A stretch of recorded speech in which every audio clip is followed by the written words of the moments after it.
Is Lamelo Ball a top 3 pick? Is Lamelo Ball worthy of the number 1 draft pick? This kid got snatched out of high school, taken over to Lithuania to play ball, then brought back to the US to play in the JBL, then taken to Ohio out of all places to play for high school ball for Spire, and now he's playing against pros in Australia. Man, you talk about the unconventional route to the NBA. But is Lamelo Ball, is he hype or is he the real deal? Let's go ahead and dive into it.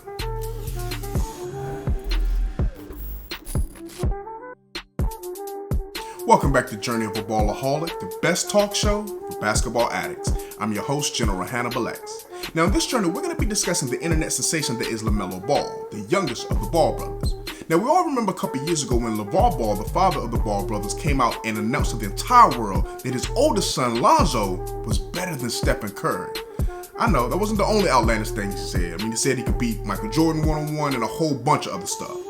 But we gotta give him credit because he did say a couple of things that actually were true. He did announce that Lonzo Ball would be the number 2 pick and would go to the Lakers. He did call that LeBron James would be a Laker before that happened, so we gotta give him a little bit of credit. But recently he came out and made some headlines when he announced that Lamelo Ball would be the number 1 draft pick of the 2020 NBA draft. And of course that caught the eyes and ears of all of his haters. Now, whether you're for or against LeVar, one thing you have to do is you have to be able to separate your opinion of him, the Big Baller brand, and the Ball in the Family reality show. You got to be able to separate that off the court noise from your evaluation of his 3 sons and their games. Now, there's many people that believe that LaMelo's going to be the best of all the Ball boys, but could he really be a top 3 pick in next year's draft? Well, before we get too far, we got to go back for a second. You got to remember that Lamelo Ball dropped 92 points in a high school game, man. 92. Now, granted, he was guilty of a lot of cherry picking, but this kid has absolutely unlimited range. And what's crazy is that he's still not finished growing. He went from 5'10 to 6'7 in just a couple of years. Now, Lamelo, as we know, he's the youngest of 3, and I'm sure that Lonzo and Jello made sure that he worked for everything that he got on the court growing up against them. But let's just keep it real. Jello, the middle boy, he's just not that talented. It's as simple as that. I know LeVar wants him to be in the NBA and, he has this dream for all of his boys, but that's not Jello. That's not going to be his reality. But Lonzo, that kid has real potential. I've always been high on his all-around game. And Lonzo is a legit defender on the NBA level, and he's still one of the best rebounder guards on the NBA level also. This man can grab a board and push the pace with some of the best of them, but his best skill, in my opinion, I think is making his teammates better. His ability to pass and to kick it ahead and to really make teammates want to run and want to compete, it's special. Now, he still has to work on the shot. It's a work in progress for sure, but you can't just leave Lonzo open. And Lamelo has a lot of Lonzo's game to him.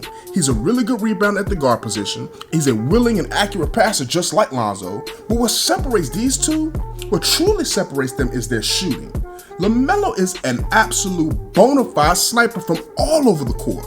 Literally, like when he steps over half court, you better pick him up ASAP, like Steph Curry type range. Now, I do think that he has a better and a quicker release than Zoes, which is definitely going to help him in the NBA against that NBA level speed. Ball handling is kind of even between them. But where Lonzo has a big edge over Melo is on the defensive end. LaMelo has the tools to defend, don't get me wrong. He's got good instinct, quick hands, great size and length, but I just don't think he's really interested or even committed like his brother is to consistently getting stops on the defensive end.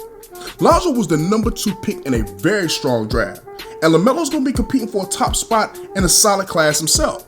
Now, if LaMelo's going to be the overall number 1 pick as LeVar predicted, or even a top 3 pick like ESPN's Jonathan Givony claimed, LaMelo's going to have to continue to show scouts that he can handle playing against the big boys. And the NBL, that's the perfect league for him to do that. Now, we just had 27 NBA scouts and execs out watching Melo during the preseason tournament that they had, and word is, they were absolutely blown away at how his game has continued to mature. Now, what's also interesting you got to keep in mind is that even though he's 6'7", I don't think he's finished growing. I think through his guard skills and his instincts, just imagine if he grew up a couple more inches and was maybe 6'8", 6'9". Listen, look out competition for real. Now, as we speak about the competition, we got to remember that if Melo's going to compete for that number 1 spot next year, he's going to be competing with big men like James Wiseman from Memphis, a 7-foot center with absolutely raw talent, but the potential that this young kid has is out of the roof. I mean, he's been working on his jump shot a lot from what I'm hearing to go with his elite athletic ability.